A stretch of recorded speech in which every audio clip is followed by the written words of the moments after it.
Lord, teach us. Now those words are music to the ears of some of you sitting out there this morning, because you are a teacher. You were called to that profession. You have stood before a classroom of fidgety or sleepy or preoccupied or misbehaving or once in a rare while engaged students. I told Mary McAllister last Sunday, I'm glad she's moved to the second row because it's just a little bit intimidating to have her sitting on the front row right here. Mary, an English teacher for how many years? 28. 28 years. And once an English teacher, always an English teacher. She promises me she'll never whip out a red pen to mark through my grammatical errors while I'm preaching. Lord, teach us, just as John taught his disciples. Now, in one way, that's an unreasonable request of the disciples. No teacher can or should be expected to teach just like somebody else taught. I don't claim to know much about what it takes to be a good teacher these days. I do know it, though, when I see a good teacher. And let me say, as an aside, maybe you're like me, I'm just a little bit more than tired of the Monday morning quarterbacking and the uninformed criticisms being made of our public schools and their teachers. For every public school I have visited over the past few years as a grandparent or a community volunteer has been a place alive with the brightness of human creativity and the energy that comes while learning, knowing you're loved at the same time. Amen. Every public school teacher I have met has, to the best of my perceptions, been doing nothing less than working their butts off helping their students grow.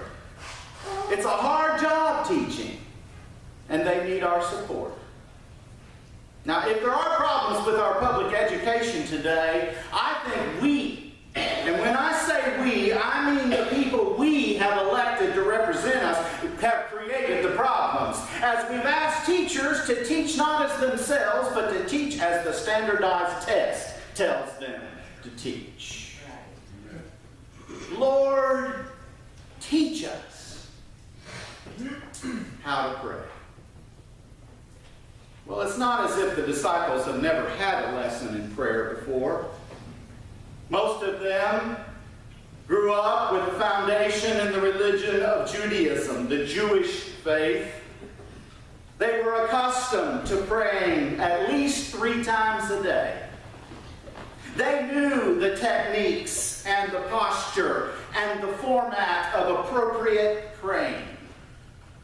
It's not like they've never prayed before. It's not like that Jesus had called them on a Thursday because he's trying to get the bulletin done, and he asked, can you do the prayer Sunday?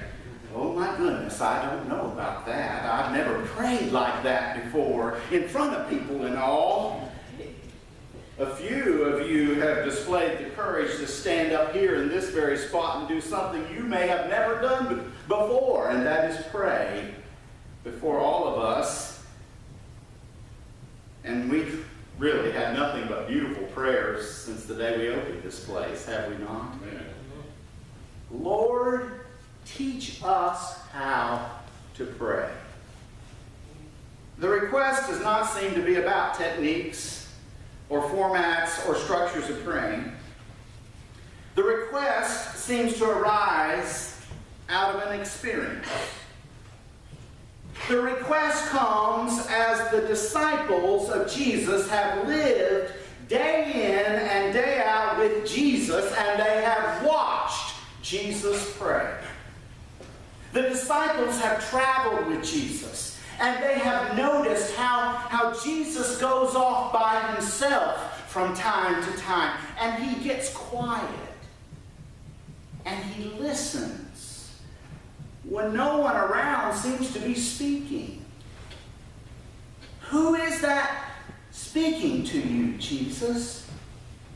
What's going on with you, Jesus? What's happening in those times of solitude and withdrawal and contemplation and patient waiting. Why are you quiet, Jesus? Do you ever get quiet? Do you ever get quiet and have somebody say to you, well, what's wrong with you? Something wrong? Well, I always know when you get quiet, something's wrong. Someone has said that to me a few times. Why is it so often the assumption that if you're quiet, something must be wrong? Quietness is feared. We worry about quiet people, don't we? I appreciate a book recently written by Susan Cain by the simple title, Quiet. The point of the book is to lift up the value of quietness and to help those of us who are introverts, and I am one, believe it or not, to know that there's nothing wrong with being quiet, with being shy and reserved. In the opening of the book, Susan Cain tells the story of civil rights champion Rosa Parks. Montgomery, Alabama, December 1st, 1955. Early evening, a public bus pulls to a stop, and a sensibly dressed woman in her 40s gets on the bus. She carries herself erectly, despite having spent the day bent over an ironing board in a dingy basement tailor shop at the Montgomery Fair department store. Her feet are swollen, her shoulders ache, and she sits in the first row of the colored section, and she watches quietly as the bus fills with riders, until the driver of the bus orders her to give her seat to a white passenger. And the woman utters a single word that ignites one of the most important civil rights protests of the 20th century, one word that helps America find itself. The word she simply said is no. The driver threatens to have her arrested. "You may do that," said Rosa Parks. A police officer arrives. He asks Parks why she won't move. "Why do you push us around?" She answers simply. "I don't know," he says, "but the law is the law, and you're under arrest." On the afternoon of her trial and conviction for disorderly conduct, the Montgomery Improvement Association holds a rally for Rosa Parks at the Holt Street Baptist Church in the poorest section of town. 5,000 gathered that day to support Rosa's lonely act of courage. They squeeze inside the church until its pews can hold no more. The rest wait patiently outside, listening through loudspeakers. And the Reverend Martin Luther King Jr. addresses the crowd, and he says there comes a time that people get tired of being trampled over by the iron feet of oppression. He said there comes a time when people get tired of being pushed out of the glittering sunlight of life's July and left standing amidst the piercing chill of an alpine November. And he praises Rosa Parks' bravery, and he hugs her, and she stands silently. Her mere presence enough to galvanize the crowd. The association launches a citywide bus boycott that lasts 381 days. The people trudge miles to work, they carpool with strangers, they change the course of American history. Susan Cain said, "I'd always imagined Rosa Parks as a stately woman with a bold temperament, someone who could easily stand up to a busload of glowering passengers. But when Rosa Parks died in 2005, at the age of 92, the flood of obituaries recalled her as being a soft-spoken, sweet, and small in stature.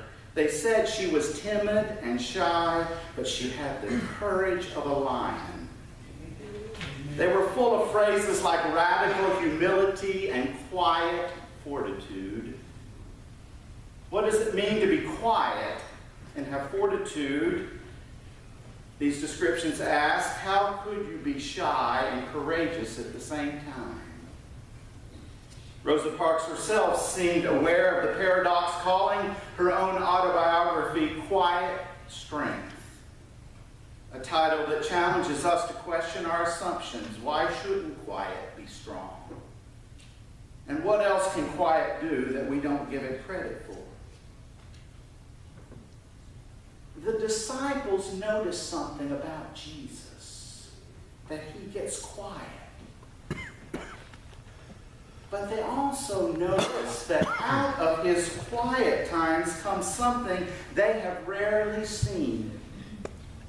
Comes a strength and a courage and a confidence and a connection with God that makes it life-changing to simply be in his presence. Amen. Lord, teach us how to pray. We want what you have, Lord. Teach us. The desire of the disciples is a longing to be connected the way Jesus is connected. Jesus lives and Jesus leads out of the quiet heart that is one with the Father. He does not lead from the noise of a world that keeps us ever in turmoil. Lord, teach us how to pray. Teach us how to connect. For do we not also long for that connection? Sometimes we know we have a need, but we don't know how to name that need. And so we go searching for something or someone to fill up that need. A heart that aches with emptiness and with loneliness grasps for relief. There's a hole in there. Have you ever felt it? There is a hole in there, and that hole can become like a black hole and swallow up all of life. And so we are tempted to turn to all kinds of fillers for that hole. And we judge one another for our fillers. How could he do that? Why would she take that stuff? Fillers. Sometimes, though, the fillers can give a momentary illusion of filling the hole, of making us full. And we have that illusion, and we experience that illusion, and then we can't get away from the fillers. We need more and more of those fillers, and we find the fillers work less and less, and before we know it, we're in a downward spiral, and the fillers take us down. Drugs, alcohol, unhealthy attempts at intimacy.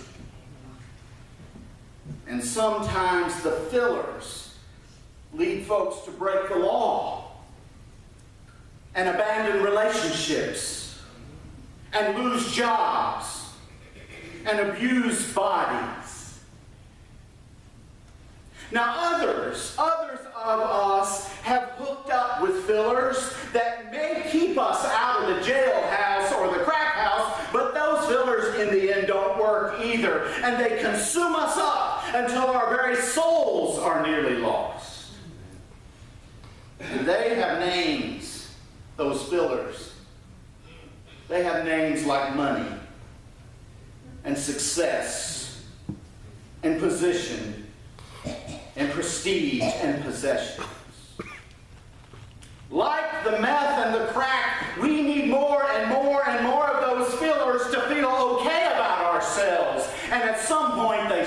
stop working.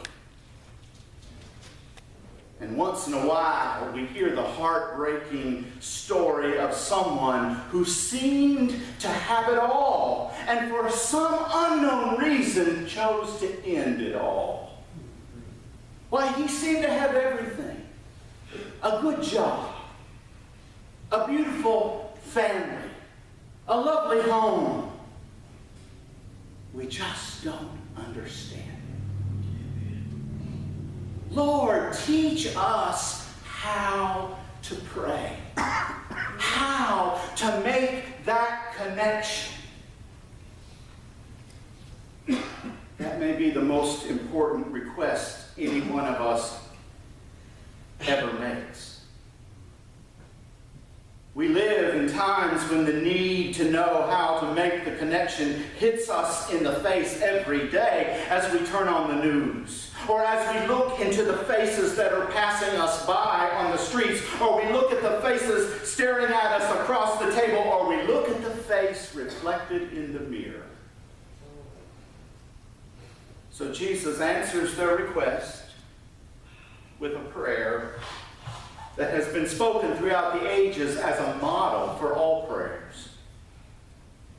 It is a simple prayer. It is a unifying prayer. Christians throughout the ages across the world know this prayer. Now, we're not going through the prayer word by word this morning. Hours of sermons and volumes of books could not deplete all of the truth found within the prayer. I want to simply look at the beginning of the prayer. For it starts with a word of orientation. It's a way of helping us get our bearings. Do you ever wake up in the morning or wake up from a nap and maybe you've had a vivid dream that carried you to another place and another time, and it takes a moment to just get oriented to where you are and what time of day it is? Oh my goodness, did I sleep all the way through the night? Am I late for work? And you look at your watch and it's 4:30 in the afternoon. You just dozed off on the couch. Well, the beginning of this prayer is an orientation to remind us who we are and who God is, and there's no more important understanding to have than that. Our Father, who art in heaven, hallowed be thy name. You see, it all starts right there, doesn't it? It all starts with our Father. A commentator on the passage, Philip Hines, said it so well. He said, the kingdom come, the asking for daily bread, the being forgiven and forgiving, the temptation from which one is spared, all depend on one thing, and that is the truth of our Father. Amen. And one cannot trust the truth of God as Father unless one acknowledges the Father as our Father. Which means we belong to God. We who belong to God belong to each other. Just like Sister Sledge said, we are family. My brothers and sisters and me, right? Amen. When we live our while trusting God as Father, the kingdom comes. The bread is shared. We are forgiven and forgive, and the time of trial is not avoided but overcome. And he says to all of that, let God's children say, amen. Lord, teach us how to pray. Jesus says it starts with an acknowledgement of who is in control. Amen. We just can't seem to figure that one out, can we? Who is in control? In times driven with fear, we grasp so often to be reassured that somebody is in control here. But remember the prayer. Remember the prayer. Our Father who art in heaven, thy will be done. We, my friends, are not the bosses. This is not our show alone to direct. This is not our ship alone to steer. This is not our country alone to make great. And this is not our world alone to save. These are times